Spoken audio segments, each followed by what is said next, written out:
I won't lie, I'm conflicted. I'm not sure if I want these guys handling comic book movies or even series anymore. It it's painfully obvious they just don't care about the people who are reading them and the characters that they love.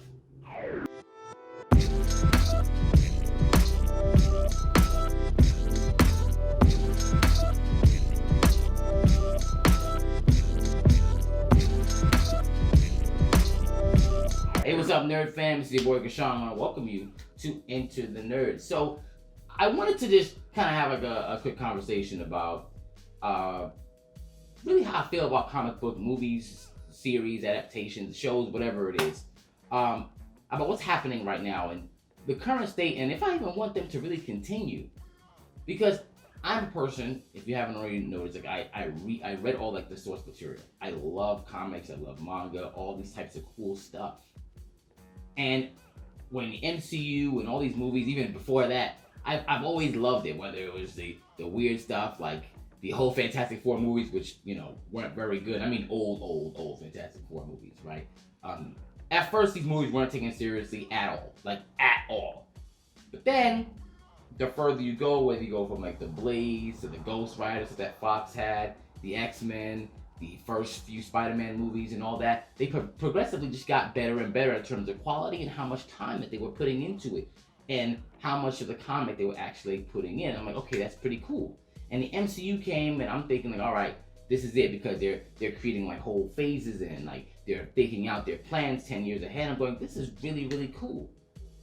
And for the most part, there were some things that at least were consistent. It might not have been perfect. I didn't like everything that they were doing, but at least they had like a consistent vision. And I'll say right now, they still have a consistent vision, and I don't like it. But what I'm starting to see is at first, it kind of looked like they did at least have the comic book fans in mind a little, at least 60%. They were trying. But the further we go, the more it seems like they're hiring people who know less and less of the source material, care less and less of the source material, that are making projects about characters who originate in a comic. This doesn't make sense, right? Whether it's a comic, a novel, whatever.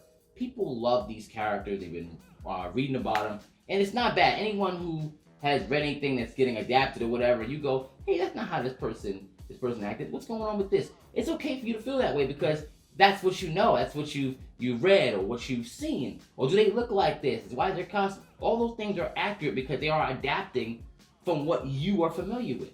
But for some reason, they're ignoring that. They're ignoring the core, which are the people who spent the most time and money on these properties before they were adapted into the big screen. The general audience will not know the difference. So if you make it more accurate to the source material, they won't know the difference because they haven't read it.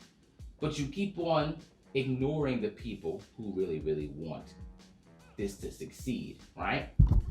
So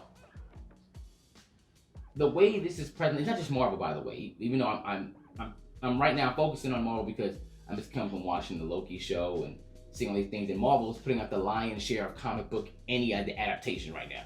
So right now they're kind of setting the standard for everyone to follow. But they're not the only ones, because obviously the DCEU has their share of problems as well.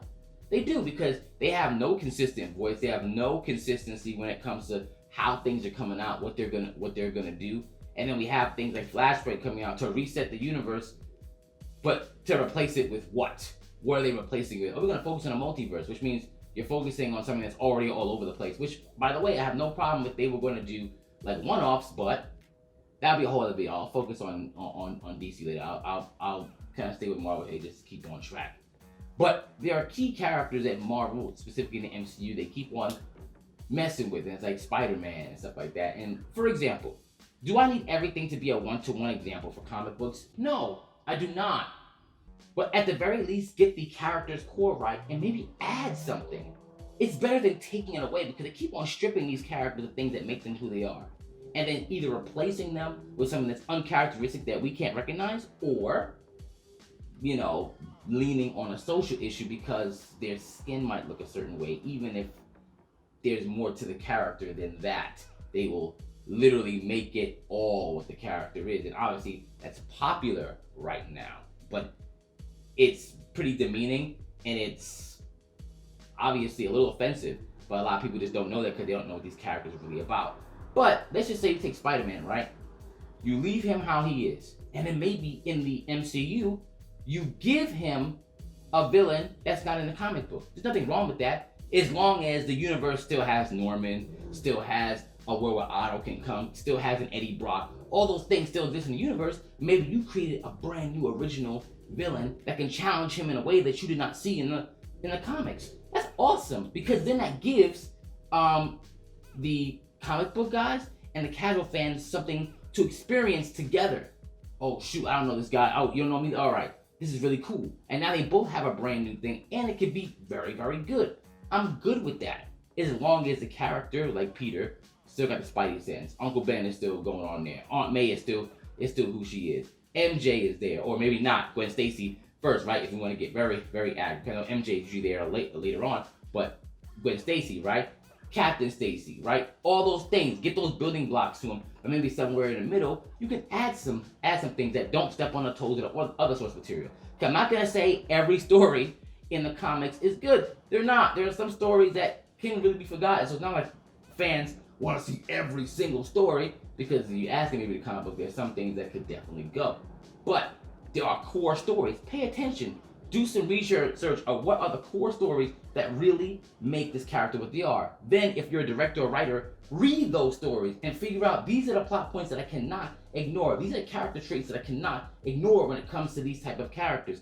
And then, once I got that down, if I'm gonna make something new, start at the core. But they're not doing it.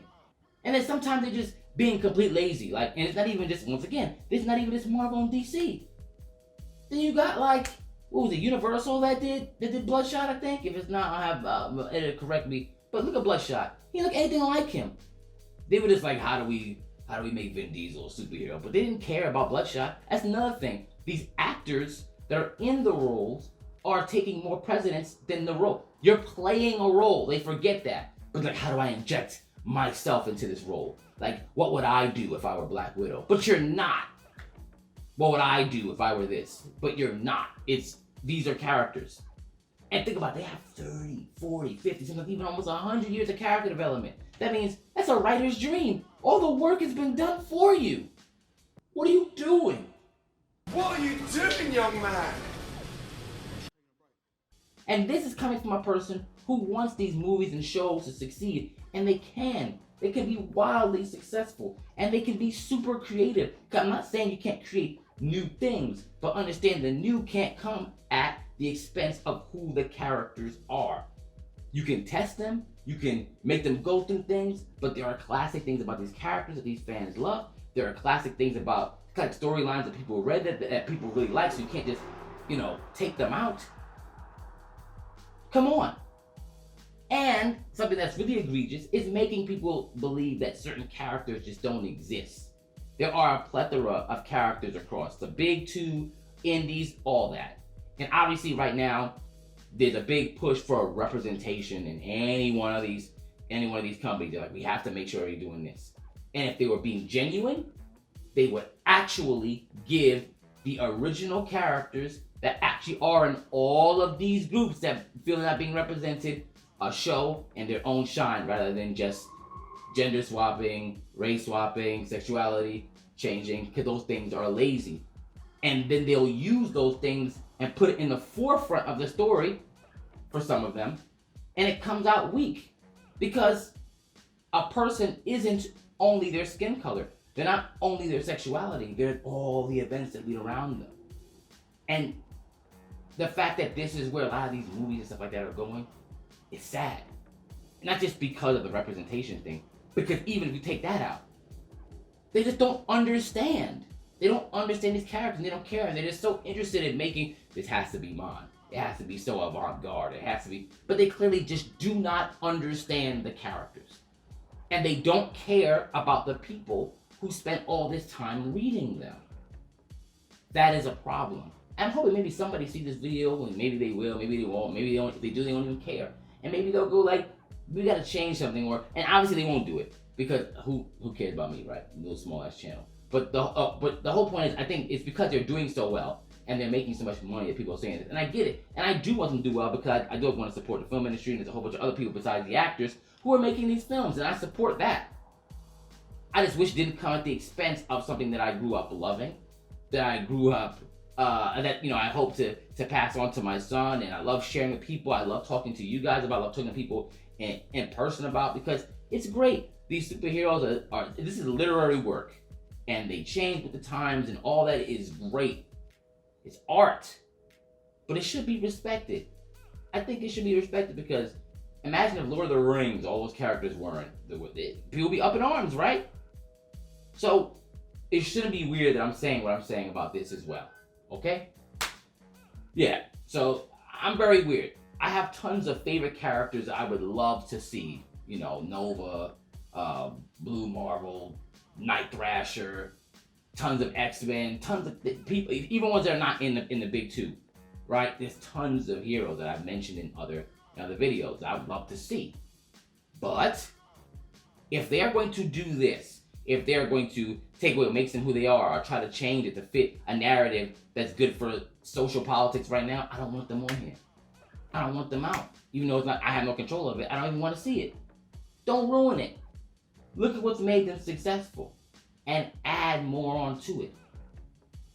That's really all I gotta say. Let me know what you think about it. If you're like, hey, I love everything the way it is right now, you want to know, you need some references and some comics to figure out like where the MCU or where the DCU like verted up, whatever it is. Let's have a conversation about what we think comic book movies and what their place is right now, or where they're going. Whatever. Enter the nerd.